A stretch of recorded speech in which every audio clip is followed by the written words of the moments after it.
Welcome to Judy's kitchen. Judy's கிச்சனில் இன்னைக்கு நம்ம ஸ்பைசியான மிக்சர் எப்படி பண்ணுறது பார்க்கலாமா? இது வரைக்கும் எங்கள் சேனலை சப்ஸ்கிரைப் பண்ணாதவங்க சப்ஸ்கிரைப் பண்ணுங்க. அப்படியே பக்கத்தில் இருக்க பெல் பட்டனையும் கிளிக் பண்ணுங்க.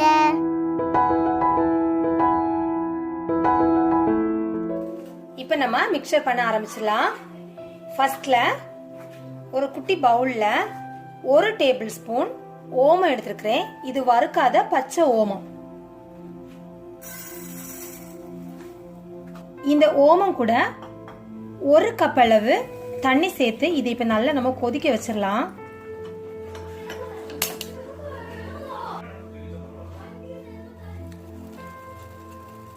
இப்ப இந்த தண்ணி நல்லா கொதிச்சதுக்கு அப்புறமா இப்ப நம்ம அடுப்பு அணைச்சிடலாம். இந்த தண்ணி ஆற வச்சிடலாம்.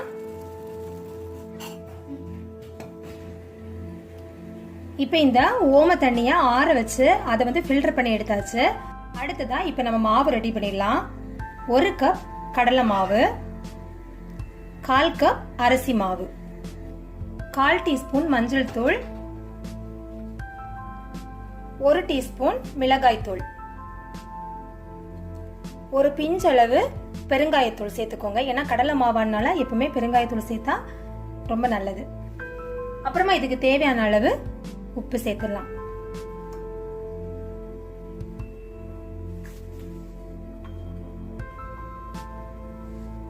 இது எல்லாத்தையுமே தண்ணி சேர்க்காம ஒரு வாட்டி இந்த உப்பு மசாலா எல்லாமே நல்லா ஒரு வாட்டி மிக்ஸ் பண்ணி விட்டுருங்க.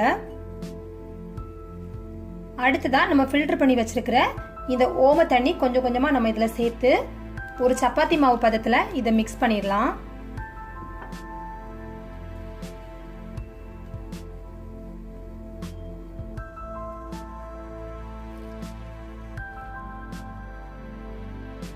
மாவை இந்த மாதிரியான ஒரு பதத்துல நீங்க பிசைஞ்சு எடுத்துக்கோங்க.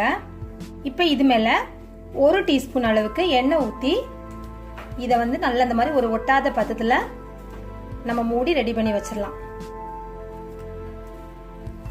கடலை மாவு ரொம்ப ஒட்டுற மாதிரி இருக்கும். ஸோ இந்த மாதிரி கடைசியா நீங்க 1 டீஸ்பூன் எண்ணெய் சேர்த்து நீங்க இதை பிசைஞ்சு அப்படியே வச்சுட்டீங்கன்னா இது ட்ரை ஆகாம நல்ல ஒரு ஒட்டாத ஒரு கன்சிஸ்டன்சில இந்த மாவு இருக்கும். இதை இப்ப நம்ம மூடி ஒரு ஓரமா வச்சிடலாம். அடுத்ததா இப்ப நம்ம பூந்திக்கு ரெடி பண்ணிடலாம். ஒரு பவுல்ல 1/2 கப் கடலை மாவு எடுத்துக்கோங்க, 1/2 டீஸ்பூன் மிளகாய் தூள். காரம் வந்து உங்களுக்கு ரொம்ப கம்மியா போதும்னா நீங்க கம்மியா சேர்த்தா போதும். நான் இன்னைக்கு ஸ்பைசி மிக்சர் அந்த மாதிரி பண்றதுனால கொஞ்சம் காரம் அதிகமா சேர்த்திருக்கிறேன். கொஞ்சமா மஞ்சத்தூள், கொஞ்சம் பெருங்காயத்தூள், அப்புறமா இதுக்கு தேவையான அளவு உப்பு சேர்க்கலாம்.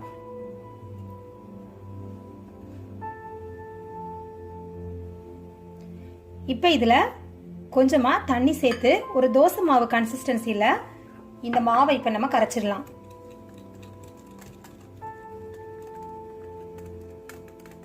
இந்த மாவுடைய கன்சிஸ்டன்சி பார்த்துக்கோங்க, இந்த மாதிரி இருக்கணும். அப்பதான் நம்ம அந்த கரண்டியில போட்ட உடனே அது கீழே அப்படியே விழுற மாதிரி இந்த ஒரு திக்னஸ்ல நீங்க மாவை கரைச்சிக்கோங்க. இப்ப நம்ம மிக்சர் பண்றதுக்கு மாவு ரெண்டுமே ரெடி பண்ணிட்டோம். இதுக்கு மேல வந்து உங்களுக்கு ரொம்ப ஈஸி தான் பண்றதுக்கு. இப்போ இந்த மிக்சர் பண்றதுக்காக இந்த இடியாப்ப அச்சு எடுத்துக்கோங்க. இதுல நம்ம ரெடி பண்ணி வச்சிருக்கிற மாவை இதுல போட்டுடலாம்.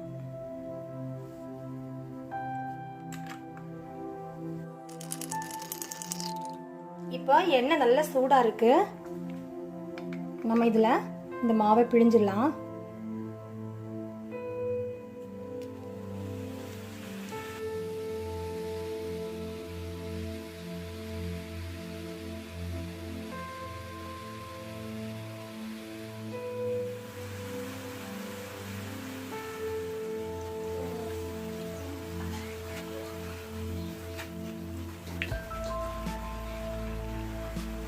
இப்ப இந்த ஓமப்பொடியோட சலசலப்பு வந்து எண்ணெயில அடங்கினதுமே இதை எடுத்துடலாம்.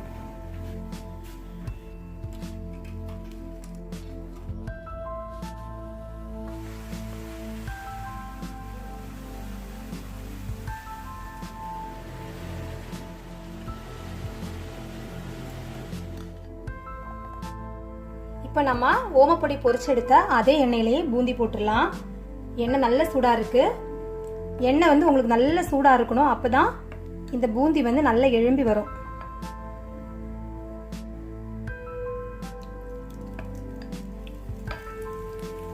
மாவை ஊத்துனதுக்கு அப்புறமா கரண்டியால இதுக்கு மேலாப்புல ஒண்ணுமே தேய்ச்சிடாதீங்க. நம்ம மாவு ஊத்தும் போது எந்த அளவுக்கு கீழே உதிருதோ அது மட்டும் போதும்.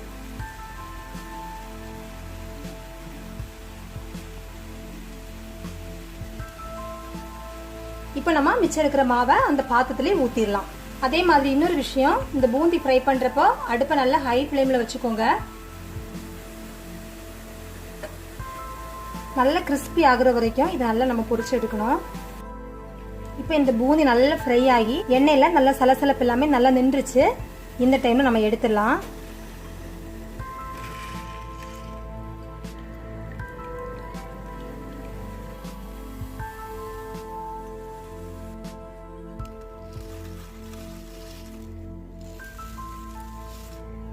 இப்போ ஓமப்பொடி பூந்தி ரெண்டுமே நான் ஃப்ரை பண்ணி எடுத்தாச்சு.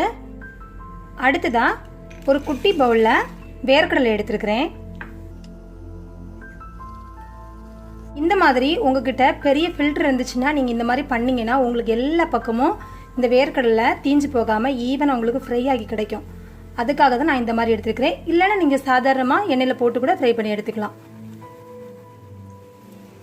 இந்த வேர்க்கடலை சேர்க்கறது அதனுடைய அளவுகள் எல்லாமே உங்களுக்கு எப்படி இஷ்டமோ அதிகமாக உங்களுக்கு பிடிச்சிச்சுன்னா இன்னும் நீங்கள் எக்ஸ்ட்ரா சேர்த்துக்கலாம். நான் எல்லாமே ஒரு ஈவனா ஒரு குட்டி குட்டி பவுல்ஸ்ல அளவில் எடுத்துருக்கிறேன். கடலை வகைகள் எல்லாமே சேர்க்கிறது அவங்கவுங்க இஷ்டத்துல சேர்த்துக்கலாம்.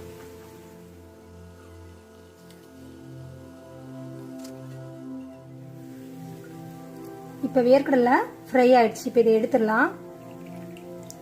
இந்த மாதிரி பண்றப்ப நம்ம எடுக்கிறது ரொம்ப ஈஸியா இருக்கும். எல்லா கடலையுமே இங்க பாத்தீங்களா ஒரே மாதிரியே ஃப்ரையா இருக்கு.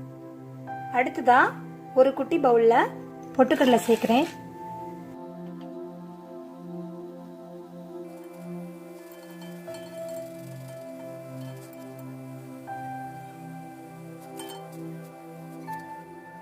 இந்த கடலை பாத்தீங்கன்னா ரொம்ப நேரம் நீங்க ஃப்ரை பண்ண தேவையில்லை. ஒரு நிமிஷம் இந்த மாதிரி எண்ணெயில நீங்க ஃப்ரை பண்ணா போதும். அந்த எண்ணெயோட குமிழ் எல்லாம் பாத்தீங்களா அப்படி அடங்கி வர டைம்ல இப்ப நம்ம இதை எடுத்துடலாம். அடுத்ததா கறிவேப்பிலை உங்களுக்கு எவ்வளவு தேவையோ போட்டுக்கோங்க. இந்த பருப்பு வகைகள் ஃப்ரை பண்ணக்கூடிய டைம்ல நீங்க அடுப்பை குறைச்சிக்கோங்க. மற்றபடி நீங்க ஓமப்பொடியும் பூந்தி ஃப்ரை பண்றப்போ அடுப்பை நல்லா ஹை ஃப்ளேம்ல வச்சு ஃப்ரை பண்ணுங்க. அடுத்ததா இந்த மிக்சருக்கெல்லாம் போடுற கார்ன்ஃபிளேக்ஸ் ஒரு சின்ன பவுல்ல போட்டுக்கிறேன். இது உங்களுக்கு ஆப்ஷனல் தான். இது கிடைச்சுன்னா போட்டுக்கோங்க. இது மோஸ்ட்லி இந்த டிபார்ட்மெண்ட் ஸ்டோர் எல்லாமே அவைலபிள் தான்.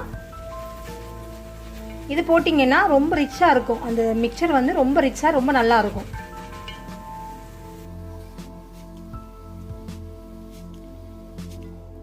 கடைசியா நான் இந்த மாதிரி ஒரு வாழைக்காய் எடுத்து இதையும் சிப்ஸ் பண்ணி சேர்க்க போறேன். இதுவும் ஆப்ஷனல் தான். உங்களுக்கு வேண்டாம்னு இதை ஸ்கிப் பண்ணிடலாம்.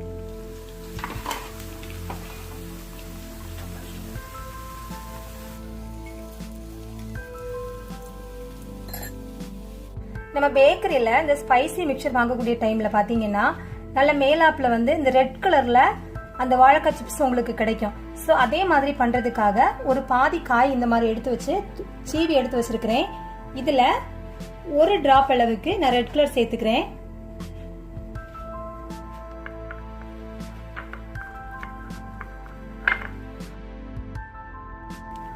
இந்த ஸ்டெப் எல்லாம் பாத்தீங்கன்னா கம்ப்ளீட்லி உங்களுக்கு ஆப்ஷனல் தான். நான் இன்னைக்கு நம்ம கடையில வாங்குற மாதிரியே அதே மாதிரியான ஒரு பெர்ஃபெக்ட்டா பண்றதுக்காக இந்த மாதிரி உங்களுக்கு நான் காமிக்கிறேன். இப்போ நம்ம இந்த சிப்ஸையும் கூட ஃப்ரை பண்ணி எடுத்துடலாம்.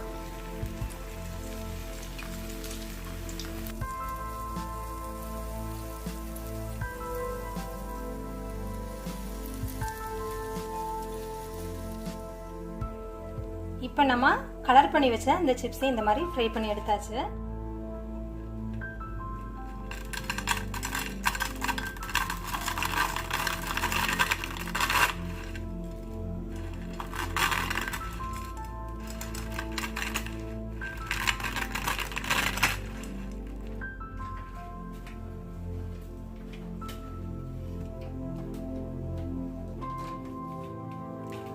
இப்போ நம்மளோட மிக்சர் பண்றதுக்கான எல்லா ஐட்டம்ஸுமே நம்ம ரெடி பண்ணியாச்சு. இப்போ இது நம்ம மிக்ஸ் பண்ணிட வேண்டியதுதான்.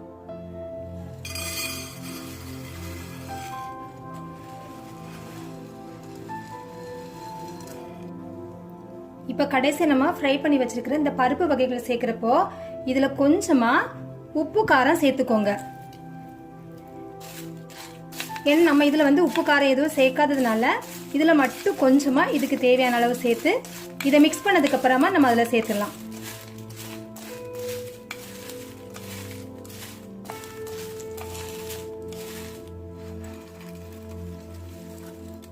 இப்ப கடைசியா நம்ம சிப்ஸ் போட்டுடலாம்.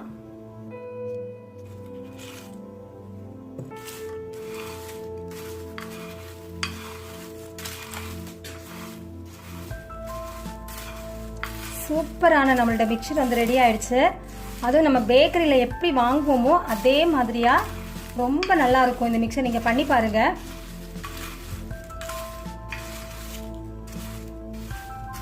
நான் ஒரே ஒரு கப் அளவு தானே மெஷர்மெண்ட் எடுத்துக்கிட்டு இப்போ பார்த்தீங்கன்னா 1 கிலோ அளவுக்கு உங்களுக்கு வந்து மிக்சர் வந்து கிடைச்சிருக்கு. யூஸ்வலாக வந்து நம்ம வீட்டில் பண்ணுறதுக்கு இந்த அளவில் நீங்கள் பண்ணுங்க. ஏன்னா வந்து ரொம்ப சீக்கிரமாக இதை பண்ணிடலாம். பண்ணுறதுக்கு உங்களுக்கு ரொம்ப ஈஸியாக இருக்கும். இப்போ அதே டைமில் இப்போ ஏதாவது ஃபெஸ்டிவல் டைமில் நீங்கள் பண்ணுறீங்கன்னா இதே கப் அளவு மெஷர்மெண்ட்லேயே நீங்கள் வந்து அதை வந்து 2 மடங்கா 3 மடங்கா அந்த மாதிரி நீங்களே மல்டிப்ளை பண்ணி நீங்கள் அதிகமாக சேர்த்துக்கலாம். ஆனால் அந்த மெஷர்மெண்ட் மட்டும் கரெக்டாக பார்த்துக்கோங்க. அப்போ தான் வந்து உங்களுக்கு அந்த கிறிஸ்பினஸ் எல்லாமே உங்களுக்கு நல்ல ஈவனாக கிடைக்கும். சூப்பரான மிக்சர் ரெடி ஆயிடுச்சு. இந்த ரெசிபியை நீங்களும் ட்ரை பண்ணி பாருங்க. இந்த வீடியோ உங்களுக்கு பிடிச்சிருந்துச்சுன்னா லைக் பண்ணுங்க, ஷேர் பண்ணுங்க. இந்த வீடியோ பற்றின கமெண்ட்ஸ் எனக்கு போஸ்ட் பண்ணுங்க. தேங்க்யூ.